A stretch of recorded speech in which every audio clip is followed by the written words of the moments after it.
자, 오늘도 우리를 거친 투자의 황야에서 수익의 꿀이 흐르는 곳으로 인도해줄 초보 투자자들의 구세주 심우재 선생님을 모시겠습니다. 안녕하세요. 예, 안녕하세요. 네, 반갑습니다.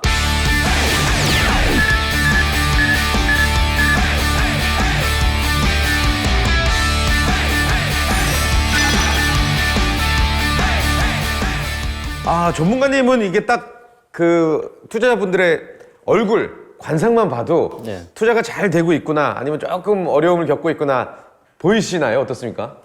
얼굴에는 안 보이죠. 얼굴은 안 써있고. 네. 자, 좋습니다. 오늘은 나 파란색 입었네. 느낌이 안 좋은데. 오늘은 휴장이니까. 휴장이니까. 그래요. 오늘 저희가 녹화하는 날은 네. 또 주말이니까. 주가 다 급락을 했기 때문에 여러분들이 걱정이 크실 거예요. 특히 이제 1월 달에 우리 고유에도 악재들도 많이 터졌고 지금 미국 나스닥 지수도 지금 급락을 하고 있습니다. 사실 이 전 세계 중심인데. 근데 지금 상황이 지금 나스닥이 사실 고점 대비 15%가 빠졌어요. 그러니까 지수가 15%가 빠졌다는 거는 반토막 종목들이 줄비하다는 겁니다. 특히 이제 지수가 이렇게 단기간에 이렇게 급락한 거는 사실 2008년도 금융위기랑 또 2년 전에 코로나 우리 팬데믹 제외하고는 사실 드문 일이에요. 이제 가장 큰 게 아무래도 이제 조만간 다가오는 긴축에 대한 어떤 발작이다. 이렇게 이해하시면 될 것 같고 다음 주에 FOMC가 열리면은 어떤 결과가 나오든 아마 변곡점이 될 거다. 그러니까 이럴 때일수록 움츠러들면 안 되고요. 자, 골이 깊으면 산이 높습니다. V자 반등은 언제든 나올 수 있어요. 그렇기 때문에 이럴 때일수록 공부를 더 열심히 해서 기회를 찾는 그런 기회를 한번 만들어 보시면 좋을 것 같고요. 그 공시 중에서 우리가 이제 호재성 공시, 좀 매수로 볼 수 있는 그런 호재성 공시 한 3가지 정도를 소개시켜 드리려고 합니다. 그러니까 오늘은 뭐 그냥 쉽습니다. 그냥 편안하게 따라오시면 될 것 같아요. 좋습니다. 공시에 대해서 오늘 확인을 해보고 또 어떤 게 중요한지 알아볼 텐데 궁금사항은 카카오톡 채널 852 심우재 검색하시고 친구 추가해 주시면 되겠습니다.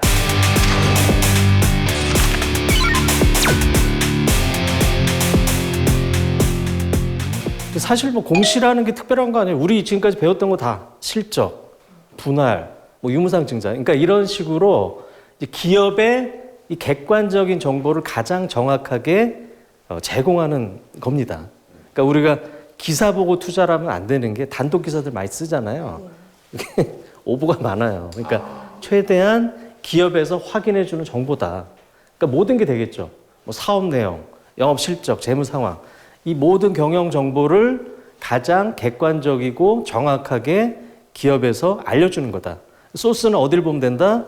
금감원 전자공시 시스템 dat.fss.or.kr 거기 들어가면은 모든 그 기업들의 내용들이 다 있다. 요거를 항상 유념하게 좀 보셔야 될 겁니다. 네.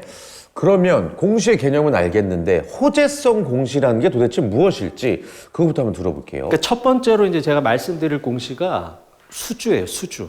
그러니까 단일 판매 공급 계약이라고 있어요. 그러니까 기업이 수주를 받는다는 건 뭐예요?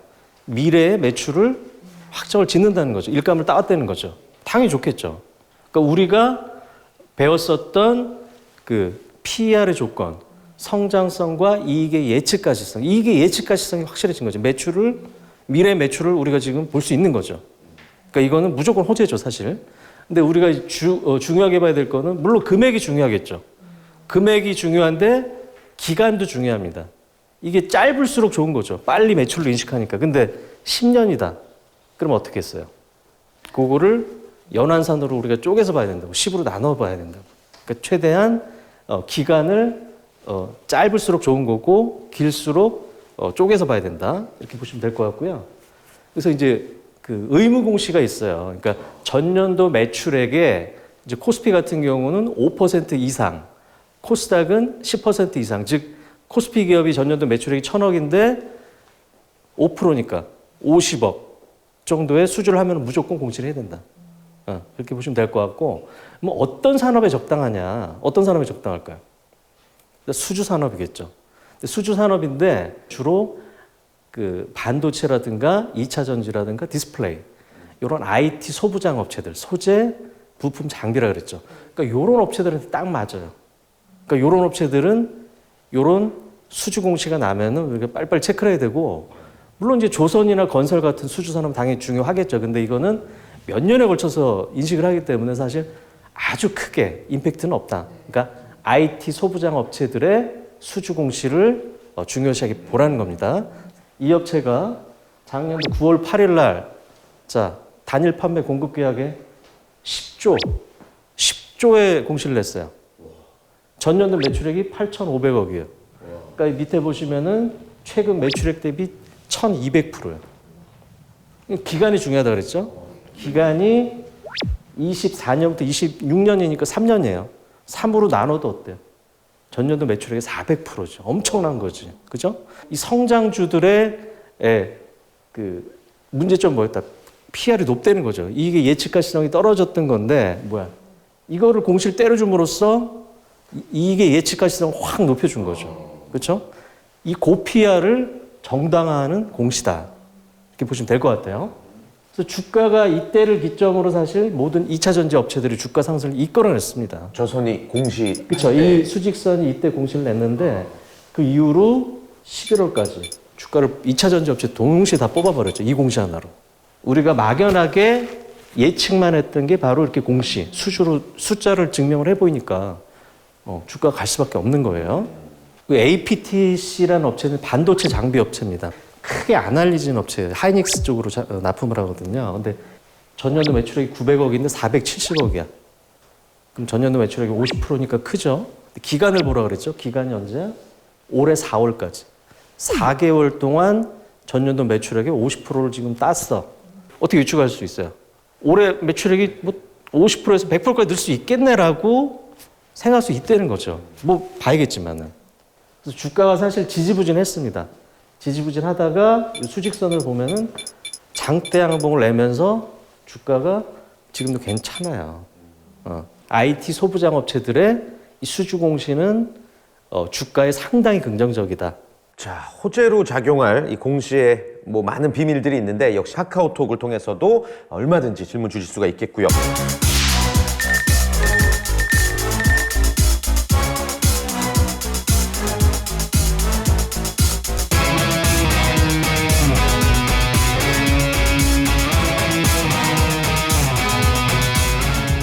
호재성 공시 첫 번째가 이제 수주 공시고 또 다른 거는 어떤 게 있을까요? 자, 두 번째로 말씀드릴 거는 설비 투자.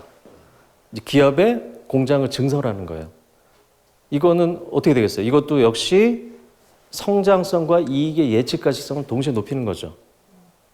우리가 유상증자 시간에 배웠었죠? 네.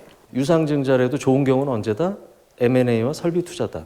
그러니까 기업이 생산 능력을 확장하는 거는 뭐가 되겠어요? 업황이 엄청 좋다는 것도 될 수 있고, 이 매출처, 예를 들어 삼성전자한테 미리 언지를 받을 개선이 큰 거죠. 뭐 아무것도 없이 내가 돈 때려박으면서 막 설비 투자를 하겠어요? 그만큼 미래에 숫자가 찍힐 개연성이 크다. 작년 8월 달에, 그렇죠? 8월 달에 300억 정도 투자, 공장 증설 공시를 냈습니다. 여기 밑에 보시면 자기 자본 대비 10%예요. 아주 큰 숫자는 아니지만은 목적이 뭐냐? 자, 수요 증대 대응을 위한다. 라고 써놨고, 밑에 보시면 또 이 생산 능력을 월 4만 5천에서 5만까지 10% 정도 늘린다. 즉, 미래 매출이 10% 정도 늘 수 있는 가능성이 커진 거죠. 그리고 기간도 언제예요? 작년 8월에 시작해서 12월까지 짧게 끝났어요. 그리고 어저께 또 공시를 냈습니다. 1,000억을 또 투자한대. 그러니까 잘 보세요. 심텍, 코리아 서키트, 대덕전자, 이수페타시스, 그리고 우리가 처음에 소개시켜드렸던 해성 DS, 이런 우리 업체들이 다 뭐다? 반도체 기판 업체, 우리가 소위 PCB, 그러니까 DDR5 수요 대응을 위해서 이 업체들이 이렇게 투자를 하는 거예요. 큰 업체들은 뭐가 있을까요? LG 이노텍이나 삼성전기, 다 주가들이 좋잖아요, 지금. 자, 심텍이 그래서 8월 달에 자, 공시를 내놓고 계속적으로 지금까지 이쪽 반도체 기판 업체들, 아까 말씀드렸던 업체들은 주가들이 다 비슷비슷합니다. 수요가 엄청나게 좋기 때문에 계속 이렇게 투자 공시를 내주는 거예요. 또 또 코리아 서킷도 마찬가지. 비슷한 업체라 그랬죠. 얘는 보세요. 시가총액이 심텍보다도 한 절반밖에 안 돼. 작은 업체인데 2천억을 투자하는데 2천억. 아까 300억 투자한다 그랬죠. 추가로 1,000억 투자한다 그랬는데 2천억을 투자를 한다. 자기 자본이 5,600억인데 자기 자본은 35% 그냥 때려 박는 거예요. 회사 입장에서는 엄청난 그 리스크를 걸 수도 있겠지만은 시장에서는 어떻게 느끼겠어? 이 회사는 뭔가를 바꾸나. 그걸 시그널을 주는 거예요. 이렇게 때려 박을 만큼 업황이 엄청나게 좋구나. 라고 이 공시를 보고 우리는 인식을 해야 된다는 거죠. 그러니까 이런 반도체 기판 업체들이 다 투자 공시를 계속 내고 있어요. 그만큼 이쪽은 업황이 좋다라고 우리가 인식을 하는 거야. 우리가 뭐 코리아 서킷이나 심텍을 안 사더라도 대덕전자가 더 올랐으면 대덕전자를 사고, 해성디스가 더 올랐으면 해성디스를 사고, 삼성전기가 더 올랐으면 그런 식으로 또 우리가 투자 아이디어를 또 얻을 수 있다는 거죠. 이렇게 묶어서. 그러면 기준을 좀 잡아서 상대적으로 덜 오른 거를 저희가 발굴을 해야 돼요. 그렇게 할 수도 있는데 그래도 대장주가 우선이죠. 지금 다 많이 올라 있는데 지금 그쵸? 들어가기는 어렵죠. 그러니까는 시장이 급락할 때 이런 류의 주식을 사라는 거지. 근데 그 공시 내용 보면 이제 투자 금액이 있고 투자 목적이 있잖아요. 그 투자 금액이 뭐 어느 정도, 그러니까 자기 자본 대비해서 어느 정도 이상이면 좀 괜찮다. 아니면 투자 목적에서 뭐 이런 단어가 나오면 괜찮다는 게 있을까요? 그러니까 아까 보셨지만은 사실 자기 자본의 10% 이상만 투자를 해서 사실 큰 거예요. 네. 그 정도 뭐 이상이면 될 거고, 이 투자 목적은 당연히 이 생산 능력, 공장을 늘리는 거지. 나는 뭐 저기 땅을 사겠다. 뭐 연구소, 물론 연구소 건물 짓겠다. 이런 거는 그렇게 좋은 건 아니겠죠. 생산 설비 증설. 그렇죠. 뭐 생산 이런 게. 설비가 늘어야지 매출이 그만큼 늘 수 있다는 거지. 네. 세 번째 호재로 작용할 수 있는 공시, 그건 또 뭐가 있을까요? 일단은 이제 자사주에 대해서 설명을 드릴 건데, 자사주라 그러면 뭐예요, 자사주가? 주주 환원의 방법으로 자기 회사 주식을 사고 그만큼 시장에서 물량이 줄어들기 때문에 상대적으로 가치 증대되는 경우가 자사주 매입. 맞습니다. 못 알아듣겠어요. 자기가 만들어서 자기가 산 거. 자사주 자기 주식이에요. 삼성전자 자사주를 산다. 삼성전자 회사에서 시장에서 내 주식을 사는 거예요. 아까도 말씀하셨지만은 자, 이 자사주도 그렇고 회사의 뭐 임원이라든가 사장이라든가 이런 내부자들이 산다는 거는 시장에 시그널을 주는 거예요. 어떤 시그널? 우리 주가는 싸다. 우리 주가 싸다는 시그널을 주는 거예요. 그리고 물론 이제 자사주 취득의 가장 큰 목적은 아까도 말씀하셨지만은 주가 안정입니다. 주가 많이 빠졌을 때 자사주를 산다는 시그널을 주면은 시장에서는 바닥이라고 인식을 할 수 있는 거예요. 이게 가장 큰 목적이다. 이렇게 보시면 될 것 같고. 그 다음에 그런 것도 있겠죠. 이제 스탁 옵션을 나눠주려고 하는데 주식이 있어야 되니까 그런 목적으로도 살 수도 있는 거고. 그 다음에 회사끼리 합병할 때도 서로 자사주를 또 교환을 합니다. 이제 그런 목적인데 가장 중요한 건 뭐다? 우리 주가가 싸다. 싸다고 시장이 신호를 내보이는 거예요. 그러면 상당히 긍정적으로 받아들여야 되겠죠. 그 다음에 자사주를 사는 것도 크게 두 가지 방법이 있어요. 회사에서 직접 사는 거랑 증권사랑 계약을 맺어서 사는 게 신탁계약이라고 그러거든요. 두 가지가 있습니다. 근데 어떤 게 더 좋겠어요? 직관적으로. 자기 자기 직접 사는 게 좋겠죠. 왜? 이 조건이 약간씩 좀 틀려요. 이 공시를 보시면은 자기가 사는 거는 3개월 내에 무조건 사야 돼. 3개월 내에 무조건 사야 되니까 우리가 예측 가능하죠. 근데 이 신탁 계약은 보통 1년 정도가 돼요. 그러니까 물론 이제 계약을 1년으로 했지만은 뭐 빨리 살 수도 있어요. 하지만 직접 사는 건 3개월이라고 딱 명시가 돼 있어. 일단 좀 유리할 거고, 그 다음에 자사주를 또 사놓고도 우리가 그 직접 사는 거는 6개월 동안 못 팔아요. 시장에 돈을 못 팔아요. 근데 신탁 계약은 1개월이니까 또 그만큼 좀 느슨하겠죠. 또 마지막으로 제일 큰 건 뭐다? 직접 사는 거는 공시한 수량 무조건 사야 돼. 3개월 내에 무조건 사야 돼. 그럼 우리가 역산해서 또 계산을 할 수 있겠죠. 근데 얘는 또 그렇지는 않아. 살 수도 있고 안 살 수도 있어. 그러니까는 어찌됐든 직접 사는 게 좋다. 그 다음에 소각이라는 게 있어요. 소각. 소각은 진짜 불태우는 거예요? 없애는 거야. 왜 없앨까요? 가치를 높이려고. ROE를 그렇죠. 그러니까는 우리가 첫 시간에 배웠지만은 뭐라 했어요? 이 주당 순이익은 순이익을 주식수로 나누니까 분모가 작아지면 당연히 커지는 거죠. EPS. 그러니까는 소각이야말로 최대의 주주환원 정책이다. 그러니까는 이 배당이라는 거는 우리가 직접적으로 돈을 주는 거고 이 소각이라는 거는 간접적으로 주식수를 줄여줌으로써 기업 그 주가를 올리는 거예요. 그러니까 이론적으로는 이 없어지는 주식수만큼 주가는 올라야 되는데 시장에는 더 크게 임팩트를 준다는 거지. 바닥에서 소각한다 그러면은 상당히 긍정적인 임팩트를 줄 수가 있습니다. 이 메리츠 금융지주 보시면은 특이하게 작년에 2번에 걸쳐서 자사주 매입 공시를 냈어요. 신탁계약인데 다 각각 이제 금액은 500억이고 신탁계약이니까 1년이잖아요. 그러니까 6월 달에 첫 번째 공시가 6월 달에 시작해서 기간은 올해 6월까지 산다고 그랬는데 2달 만에 다 사버렸어. 2달 만에 다 사버리고 며칠 있다 또 500억을 또 산대. 시장에서 어떻게 받아들이겠어요? 그쵸. 얘들이 회사가 좋아지나 보다라고 인식할 수가 있는 거죠. 주가가 6월 달에 또 시작해서 1년간 산다 그랬는데 2달 만에 사버렸고 이게 수직선이 그거야. 그때부터 또 오르고 며칠 있다가 또 사고 주가가 지금 계속 오릅니다. 상당히 특이한 케이스죠. 자사주 소각이 이제 락앤락 이런 것들은 주로 이제 주가 하도 많이 빠졌을 때 시장에다가 시그널을 던져주는 거예요. 나 이 정도 빠졌으면은 내가 싼 거고 최소한의 회사에 도리를 하겠다. 그래서 보시면은 주식 수가 사실 5,300만 주에서 140만 주니까 3%밖에 안 돼요. 3%밖에는 아니고, 그러니까 이론적으로 3% 올라야 되는데 시장에는 임팩트가 더 클 수 있다는 거죠. 자, 주가가 4월부터 그냥 쭉 빠졌어. 짜증 나죠. 주주 입장에서는 회사에 뭐라도 계속 요구를 할 거예요. 그래서 요 날, 이 동그라미 친 날, 아까 그 소각 발표를 했습니다. 그래서 이 봉을 보시면은 이따만하게 올라왔어. 장중에 30% 가까이. 근데 왜 음봉이 났냐? 이 물린 사람이 태반일 거 아니야. 다 때린 거지. 그렇죠? 그러니까 어찌 됐든 간에 주가는 이때가 바닥이었다.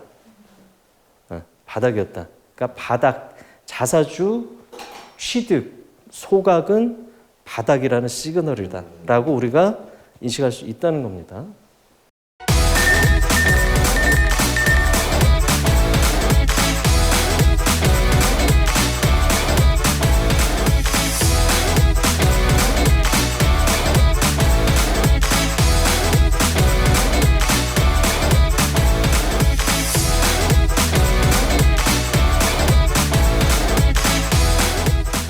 자, 이제 와일드카드 만나볼 차례죠.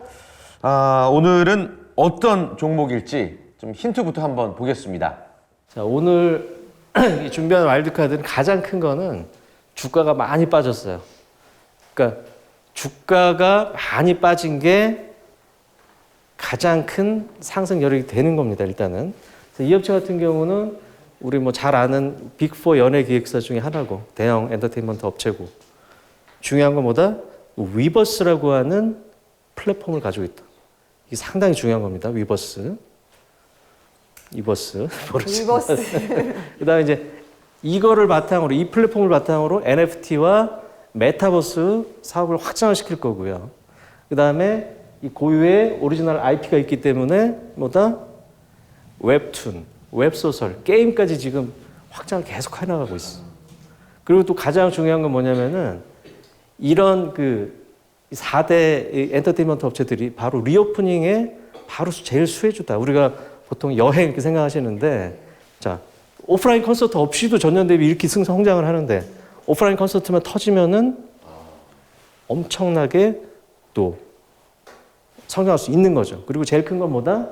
미국의 금리 인상으로 국내외 성장주들이 다 고점 대비 지금 급락을 했다. 이것도 30% 이상 빠졌기 때문에 지금 수준에서는 크게 부담 없는 자리다. 이렇게. 제일 막내급인데 규모가 큰 뭐 그렇게 생각하면 될까요? 글쎄 막내라고 봐야 될까요? 이 업체가 이제 플랫폼 업체로 좀 변하고 있어요. 위버스라고.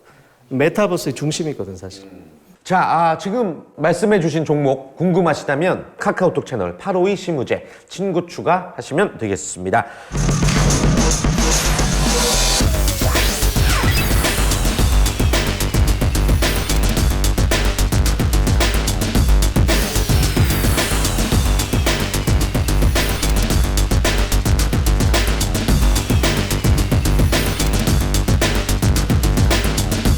다음 주가 벌써 마지막 강의래요. 예. 다음 주에 혹시 뭐 테스트 같은 게 있나요? 테스트요? 예. 안 할 전 거예요. 자신 없는데. 테스트를 하지 말죠. 뭐. 하지 마요. 그래도 안 하면 섭섭한데 뭐 간략하게 좀 정리 차원에서 좀 몇 가지 뭐 질문과 답변의 시간을 가져보도록 하겠고 모의 투자 성적도 공개가 되겠죠 다음 주에. 예. 세 분은 누가 제일 괜찮은지는 알고 계시죠? 서로. 서로 그런 거 안 물어봐요. 안 물어봐요? 네. 그럼 다음 주에 재밌겠는데요. 그렇습니다. 다음 주 마지막 강의까지 기대해 주시길 바라면서 오늘 강의 여기서 또 마쳐야 될 것 같습니다. 전체 채널 신무제 전문가님께 경례 고맙습니다. 감사합니다. 감사합니다.